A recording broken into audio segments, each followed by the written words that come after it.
নমস্কার, অ্যাপ্লুয়েন্সে আপনাদের সবাইকে স্বাগত। আজ আমি ছোট্ট একটা টোট ব্যাগের উপর কাজ করছি। ফেব্রিক কালার ইউজ করে খুব কম সময়ে যে কেউ এটা বানিয়ে নিতে পারো, নিজের জন্য বা যারা পান্ডা পছন্দ করে তাদের জন্য। ও, তোমাদের বলা হয়নি, এটা আমার নতুন চ্যানেল, প্রথম ভিডিও। হ্যাঁ, আমার আগে একটা চ্যানেল ছিল যেটা লকডাউনের সময় আমি শুরু করেছিলাম, কিন্তু আমি সেই চ্যানেলে সময় দিতে পারিনি।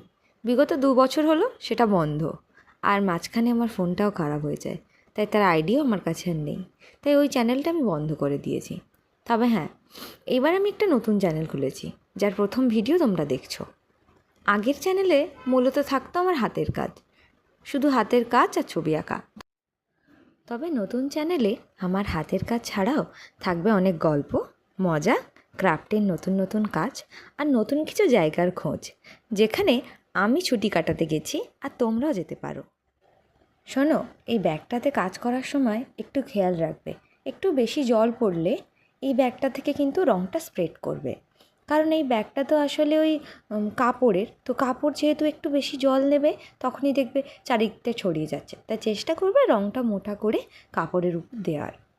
আর একটা রঙ দেওয়ার পর যখন শুকিয়ে যাবে চেষ্টা করবে দ্বিতীয় রঙটা দেওয়ার। তাড়াহুড়ো করে যদি করতে যাও তাহলে কিন্তু রঙগুলো ঘেটে যাবে। আর মাঝখানে একটা কার্ডবোর্ড অবশ্যই ইউজ করবে, নইলে একদিকে রঙটা অন্যদিকে স্পষ্টভাবে ফুটে উঠবে, তখন তুমি দুদিকে দুটো আলাদা ডিজাইন করতে পারবে। আর যারা যারা পান্ডা পছন্দ করো তাদেরকে বলছি, ভিডিওটা লাইক করে দিও, আর পারলে শেয়ার করো তোমাদের যেসব বন্ধুরা পান্ডা পছন্দ করে তাদেরকে। ও হ্যাঁ, একটা কথা বলতে ভুলে গেছি, চাইলে তোমরা এই ব্যাগটা কিনতেও পারো। তাহলে আজ এইটুকু, দেখা হবে পরের কোনো এক ভিডিওতে। ভালো থেকো আর সবাইকে ভালো রেখো।